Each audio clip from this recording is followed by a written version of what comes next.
feel like I'm looking at a Doublemint gum commercial with the Doublemint twins. I always love those commercials. They're so great. cute. But yeah, we got two, and they're wearing the exact same thing, and I'm confused and scared and frightened. They obviously Jake coordinated. is called a uniform. This is different. Trending I don't like now change. Coordination. is the khaki look. Jake law really wants foot enforcement. patrol, doesn't he? Yeah. I think so. We are so glad to have you. This is Major David Baldwin Good morning. and Deputy Corbin, Deputy Caleb Corbin, Senior Network Technician. That's right. So you are a deputy that is specialized in technology. That's correct. Also work in IT. So, And yeah. it's going to become, in just a few minutes, why that is so important to have you. We're going to talk today about deployment, helping others. Sure. Give us just a brief history why we do it, and then tell us what it is we do, because it's a lot of work. There is a lot of work, and we could spend hours talking about the whole process. Let's do it. All right. All right. You're not on the clock. Let me though, so- stretch. Yeah, it is a huge process. You know, the deployment team started after Hurricane Michael. You know, we received mutual aid assistance from throughout the state, from deputy sheriffs, sheriff looking after sheriff. And Sheriff Ford has said we're going to pay it back. And we have put together a strike team of 20 personnel that are self-sustained, that can work for 12-hour days and work for at least 10 to 12 days self-sustained in a location that we don't know where we're going to go. And we have a forward operating team as well. And all of these teams work under a mutual aid, which comes through the EOC, which comes through ESF 16, which is law enforcement for the EOC. Alphabet soup It here. is. And Sheriff Ford is the chairman for the Florida Sheriff's Task Force under the Florida Sheriff's Association umbrella. And we assist other sheriffs throughout the state with mutual aid anytime they need help for no matter what it might be. So the framework comes from Tallahassee. In the big picture, yes. the big It's picture federal through- and then state and then local. Right, and then it filters down to the individual sheriffs who have Right. made a request. Right. So self-deployment, bad words. Yeah, Bad words. Mutual aid between sheriffs and sheriffs. Everybody That's looks after okay. each other. Yes, the way it technically works, long story short, is a mission will be issued to an agency or Right. a deployable team that has come from a request from an EOC. For Right. instance, Hillsborough County requested 600 law enforcement officers to assist after this last storm. And that request went to Tallahassee. They look at what resources throughout the state the sheriffs can assist with. And that's Sheriff Ford and myself and our team, Ford Operating Base team's responsibility to see who can send what to meet that need of that sheriff underneath what problem he's going to have. And it seems here recently it's all been hurricanes. Yeah. Yeah, lucky us. Now, prepping for this is something it's a monster in itself, because not only do you have, we all see the videos of the vehicles leaving the sheriff's office and prepping, and then we see the pictures being posted of the guys working out there, but there's a whole process around that. There's a possibility of a storm coming, and then, oh, there's a storm coming in. Oh, there's a storm coming to Florida. Oh, where's it going to hit? Are we going out? Like, what's that process like? Walk me through as briefly as possible how you can, how that process works. Absolutely. So with the sheriff being the chairman, then my responsibility is a state coordinator for the task force as well. So our team, the forward operating team, myself and Caleb, I have another lieutenant, and then I also have a sergeant that rolls with us. We take our command trailer with us. It's basically our mobile office. So we can respond into the affected area as its storms are disappearing. So we're in boots on the ground as things are kind of settling in. The process prior to is again, days before something might happen, we need to see where is the location going to be that is going to be affected. Is it a rural area? Is it going to be a highly populated area like Tampa? Is it going to be flooding? What type of damage may we encounter? And then again, what requests are they having? For instance, Taylor County needed help with their cities inside the county, and also Steinhatchee, and they needed at least 200 to 300 to help with search and rescue and boat operations and things like that. So days prior, I'm meeting with our team, and we're going over what our capabilities are, what we might need for that location. Communication is key, and Caleb is excellent at looking at in advance to see what problems we may arise, and then having some kind of solution when we get on scene. Because without communication, we're kind of lost in the woods. Yeah. For lack of a better term, Sometimes literally. we have to communicate with the deputies. They're going into a location that maybe they've never been to before, and they're expected to patrol and do law enforcement functions for an agency that needs the help. And without that communication with each other, that can be very dangerous for the deputies. And, we want to keep them safe while they're doing their jobs as well. Wow. So days prior, we're putting it all together. And as the storm's hitting, we're either moving closer. We may stage in Tallahassee and then roll down like we did for this last storm. And we're immediately meeting up with the affected sheriff and what his needs are for the problem that he has. Is it search and rescue? Is it cut and toss teams? And we are setting up a law enforcement base camp. We work hand in hand with Florida Department of Law Enforcement. They set up law enforcement base camps. They also set up base camps for civilians that need help and shelter after a storm. So all in conjunction with the EOCs out of the state, to us, to the boots on the ground. We report back to the state and let them know what kind of problems we're having as well. They will put in more mission numbers to assist us while we're out. And we take all the incoming deputy sheriffs and we kind of put together a good plan to assist the needs of the sheriff that we're helping, and then we push it out. Wow. And when you say self-contained, what does that mean? Literally, you're carrying almost like a turtle. You're carrying a home on your back when you leave here. We leave with a lot of equipment. They have to be self-sustained. That's water, gas, fuel for the vehicles, fuel for the generators, sleeping quarters, food, and cooked trailers. So there will be no need that we necessarily need from anyone else for at least 5 to 6 days until the state starts sending in supplies like water and ice and whatnot. Yeah. So we have to be self-sustained to assist the agency. This sounds exhausting. It does. I'm tired just thinking about it. And you stay up to 2 weeks? We or more? can go 10 days. We can do more. We can do a supplement the team members that need to come home. And, this is taxing on the families, too. They're losing their loved one down south to who knows what for at least 7 to 10 days. And there's generally no communication back home. And Kayla does an outstanding job of helping us there. In Taylor County, we arrived, we had nothing. We had no communication, no radios. And thanks to our IT guy, we were able to pull it together and get You people hear that all the time around here. communicating. One thing that I've noticed is that it's great to have a plan until things change. Correct. And with these hurricanes that have been coming, we always hear the term bump. There's been a slight bump, and that bump has, hundreds of miles of differential here. So what is that? What happens there when you get a bump of a place that you weren't planning on going to, but now you might have to go there? Lots. Lots. The state's broken up into 7 regions. Yeah. So each sheriff is in charge of, there is a sheriff in charge of each region. Depending where that bump is, it can change it to a different region. So now we're reaching out to somebody that's not going to be affected to get their resources together to come and help that region that's now affected. That bump again, we're doing it all over again. So continually trying to, you can't check Mother Nature. She's not going to tell you exactly what she's going to do. But we do the best to try and have everything prepared for that 100-mile radius of where things may happen. And the pre-planning, the planning with the state, and planning with our teams, Sheriff Ford communicating with everybody throughout the state, that makes the difference on our ability to come in and help. It says a lot about the team members that you have on the deployment team.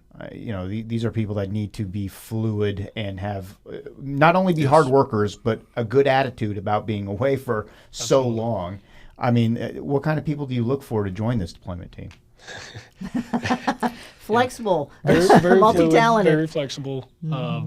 Not scared of work, not scared of long hours, may not eat, I'm out. They have to, they have to, You have to be able to use a chainsaw. Yeah, they have to know how to use a chainsaw. Lay a tarp. Lay a tarp. And when I say may not eat, it's, you may be eating sandwiches or snack food or stuff like that. It's not going to be the most illustrious meals at times. And biggest thing is you have to remember that you are here to serve this community. Treat it as your own community that you are trying to restore order and bring back some sort of peace.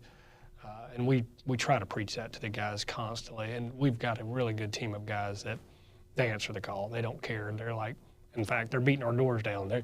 They'll text me, him, everybody on the team, hey, do you know if we're going on this one? When we know, we will tell you. They absolutely love to help the communities. Sure. And, they love the camaraderie between themselves and then also going to help. And they're getting some experience. Absolutely. Because we've been sent out, 5 times, did you say? Five earlier? 5 deployments in the last 2 years. 2 years, so Yes. they're getting some experience. Now, your probably your main baby that you take care of is the command post, which That's we correct. have this huge, I don't know if you call it an RV. I don't know what it is, a bus. You guys call it the bus. Truck, Thing. bus, It's a big thing. whatever, Yeah. It's mobile home. The thing we need, for sure. And it's got all kinds of technical capabilities. It does, yep. And that is your baby. Yes, it is. It's my baby. As far as keeping it up and running, yeah.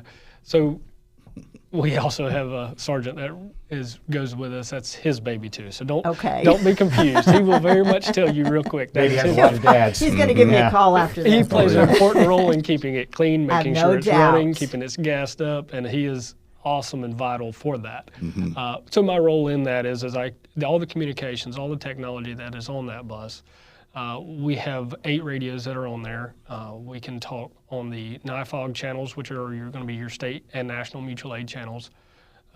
As long as those repeater sites are working. When we got to Taylor County, we realized those were not working, so we couldn't utilize those. But we also have 2 different cellular providers that are on the bus as well, so that's what makes the command bus stay up and working. We can actually establish a dispatch center in the back, which they have radio consoles. Do you take some of their dispatchers, bring them into? We have not had to do that, but we can do that. Typically with our command bus, the role that we play is we're not there. If we need to, we can, but it's more to supplement all of the agencies that are coming in. Just the potential of the bus, it can do that. We also have an interops box, short-term layman's terms for it, but basically we can take 2 different radio systems, conjoin them together and talk on one channel. So host agency can key up their radio and it's talking back to our agency. Well, on their radio. communication, I think we all know from past history how vital it is that we be able to talk to each other, or you guys talk to each other. We can try our best to have every plan possible, but it's always going to change and it's never going to always work. Yeah. They're good the first 5 minutes. Yes. Yeah, until it goes right out the Just door. till you relax. We Go have ahead. we have 2 satellites also on the bus, so when cellular connectivity doesn't work, because Mother Nature, as much infrastructure as you have, can take it all out in Sure, in a we heartbeat. found that out. Yeah, absolutely. So we have 2 satellites on the bus that work independently of each other. So there's 2 different options that we can utilize there as well. And then also our hurricane or our base camp guys, our strike team, they have a satellite that we set up for them that provides them with Wi-Fi.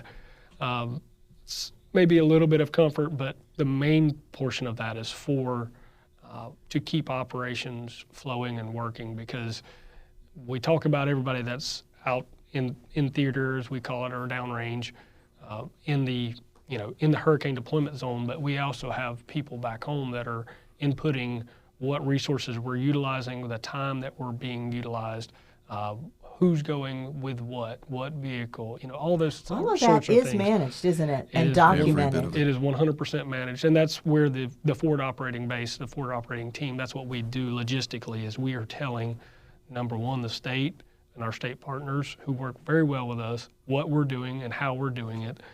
And then we're also, for our agency, reporting back to our comptroller. Who is doing it? Who is doing and it, what they the did, time and yeah. everything else. And she's awesome.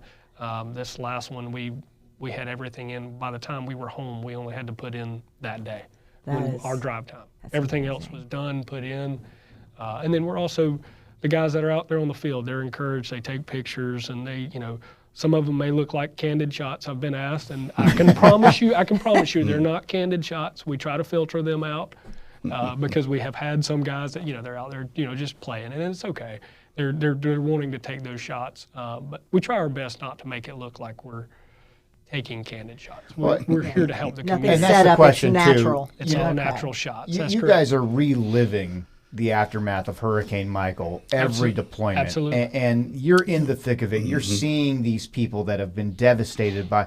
What do you say to those who are saying that y'all are just going out for photo ops and just to make yourselves look good? Because I see it, you see it, Yeah. but we need to relay that information that we're not out there just for photo ops. Yeah, You're not correct. staying at a I mean, 5-star. we certainly could send some people with us if we could, just to see, or do some live streaming on how chaotic it can be. That operation, and I'll brag on our team for just a second. The forward operating base was a concept we started when we were down in Charlotte a couple years ago, and it really worked as a hub for the mutual aid agencies that are sending agencies and help to us. And there was a point there in probably day 3 or 4 in Charlotte, we had over 500 deputy sheriffs that we were managing and utilizing our That's mobile an entire command. agency. It is, yeah. It's more than we have. Yeah. And having them in an Alpha Bravo, having them out working and maintaining them, it worked very well with that. And we have progressed since then. And with Sheriff Ford, as lead with the task force, he was able to then talk to all 7 region sheriffs. And they have then decided to make a forward operating team in each region to mirror our response.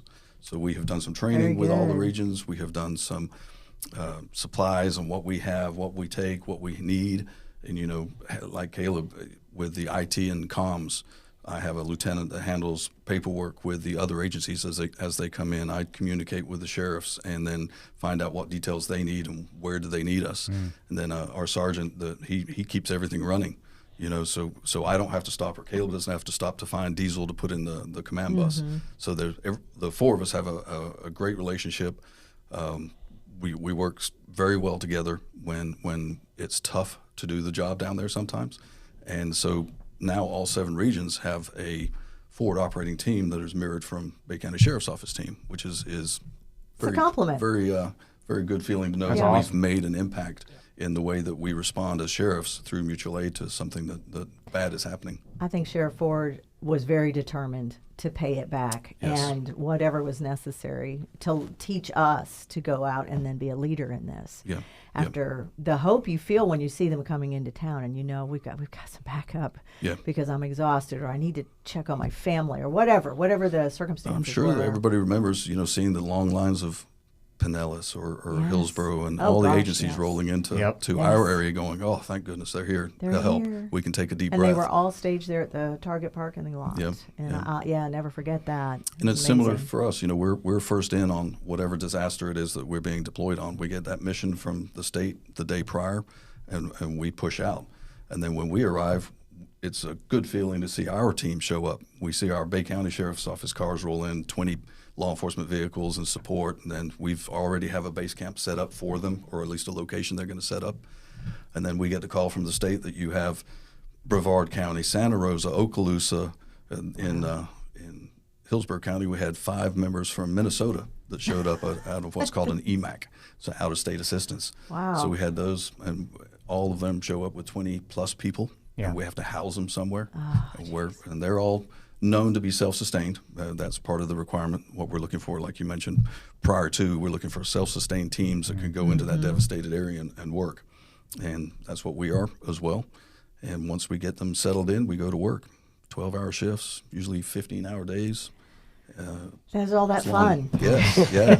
Sounds like a blast. Yes. The best part is just the reward of seeing them get back on their feet, and them being the deputies, their families, and then we get to come home to ours. Our community is very proud of the fact that we go and that we're appreciated and that we do it in a selfless manner, and that they have a small part of that by being supportive of us.